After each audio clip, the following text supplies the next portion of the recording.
sports writers and umpires can kind of gravitate toward each other because, in a sense, I guess they both be considered enemies of the players. So for the past 40 years or so, I've gotten to know a lot of umpires, many of whom I know quite well. And so it is tonight that with the winner of the Hyland Hummel Award for Meritorious Service to Sports. Now, Joe West has called more than 5,000 games in his big league career, meaning that at least 1,250 of them have been called from behind the plate. So let's say the average number of pitches in a game is 275. So that means he's had to judge more than 300,000 pitches, including the ones that were put in play. Now, of those 300,000, he might have missed 4 or 5, but he said, you know, I might have made some mistakes, but I never missed any. I was there for all of them. Away from home plate, Joe's been at the center of a number of controversies in his career because he's always been unafraid to make the unpopular or rare call. His career almost ended about half the number of years he's put in when he was one of the number of umpires who resigned in a ill-fated labor dispute in 1999. Some retired, some were brought back. For a couple of years, Joe West was neither. Now the singing cowboy umpire, considered by many to be a maverick, and he hasn't always said everything the commissioners wanted him to say, has risen to the top of his profession. In 3 more years, he will have worked more games than any other umpire in history, and he has been for years the esteemed president of the Umpires Association. But the thing you notice about Joe during a game is that he's having fun while he's doing it. Not everybody you can say that about. There's kind of a special ticket we have tonight that says Joe West is retired. Well, many of you know Joe West. He's anything but retiring. For what he's done for some 40 years in the majors, Joe West is the winner of the Writers' Meritorious Service to Sports Award. Joe, just a couple of questions for you. How many people up here do you think you've thrown out of a ball game? 3. I can tell you who they are, too. Who are they? One of them was a catcher over there that used to catch when Gibson pitched. I was the last one to ever kick Tim McCarver out of a game. Yeah. And I'll never forget the story that they told about McCarver. You saw him up here trying to be nice to Bob and everything. Well, he went to the mound one day and Gibson told him to get back behind the plate. Said, the only thing you know about pitching is you can't hit it. Get back there.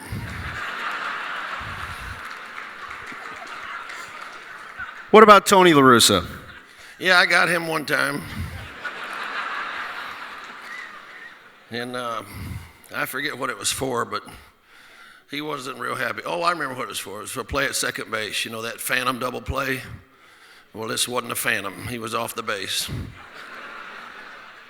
And Tony said, you wouldn't call that if we were at home in St. Louis. I said, yes, I would, and you're gone. So, but I never really picked on Tony, and Tony told me one time why he never picked on me either. He said that because you didn't laugh at me when I played in the minor leagues, I swore I would never give you a hard time. Tony often said about managing, trust your gut, don't cover your butt. Could that also be applied to umpiring in a way? Yeah, I'll tell you a cute story. I tell every umpire that comes into the union that you have 3 responsibilities. Your first responsibility is to the game of baseball. And that doesn't mean the commissioner's office. It means the game itself. Your second responsibility is to your profession. And that might not mean the union. It means your profession as an umpire. And your third responsibility is to do what you know in your heart is morally honest and correct in your heart. And if you do all 3 of those things in that order, nothing you do will be wrong. You might get killed, but nothing you do will be wrong. What is your feeling about receiving this award here tonight? Well, when Rick called me, I was really humbled. I just, I felt a nice feeling inside. This is really something, and especially coming from this group of writers here and being part of this banquet, it was really nice. And for a little while when they said 5,000 games, I felt really old. But when I came in the front door and Heard that little old guy ask Bob Gibson if it was true he struck out Babe Ruth. I didn't feel so bad.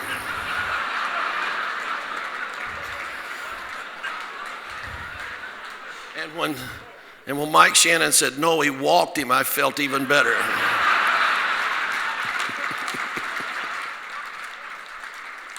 You've had some great times in St. Louis. What has it been like, the camaraderie with the umpires? You spend a lot of time in St. Louis. You know, I think the guy that yelled at me the most here was the groundskeeper. Because every time we'd have a rain delay, he was mad at me for making him do this and making him do that. He hates me. But yeah, we had that one game where the tarp ripped in half and everything, and he said, I can't fix the field. I said, well, you got 30 minutes. He wasn't real happy. But this, I can honestly say, this is the best baseball town in America.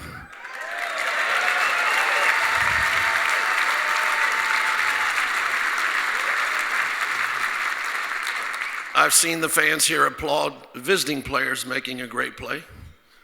I've seen the fans here get on their own players when they didn't do what they should have done. And I can remember the times that Jack Buck was here working with Mike, and there's many times I've been over to Mike's old place at Shannon's over there, and we'd come in the door and he'd say, come here, get on this radio show, and give me 5 minutes, and he'd try to get me out of there. He didn't want me there anymore. But we've had a lot of good times here, and I'm really lucky. I can't find Rita. Where is she out there? There she is. I just proposed to that lady right over Christmas, so I asked her to be my wife.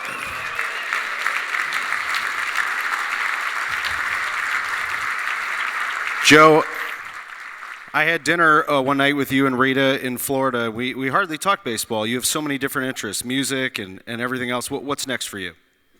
I'm going to chase her everywhere she goes. That's what's next. Let's hear it for Joe West.